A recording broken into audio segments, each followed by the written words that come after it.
the question that God created everything from the light of the Prophet, everything good. What about the evil? That also was created from that light or not?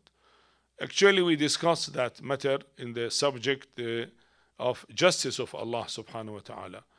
That evil basically was not created.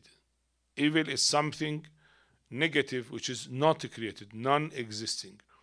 And evil things come from antagonism between benefits of two creatures.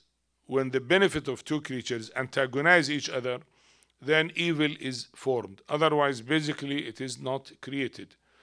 The venom of the snake is not bad. A snake with a venom, that is good, perfection.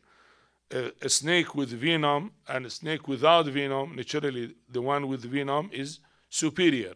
So that more perfection. And that venom by itself is not bad. Yes, when that venom comes in touch with my skin, then pain and poisoning will happen. I say, well, that is evil. But venom by itself is not an evil.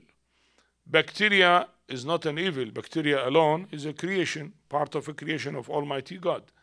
That bacteria, when attack my body and infection happens, then I say, well, I am sick, and that is evil.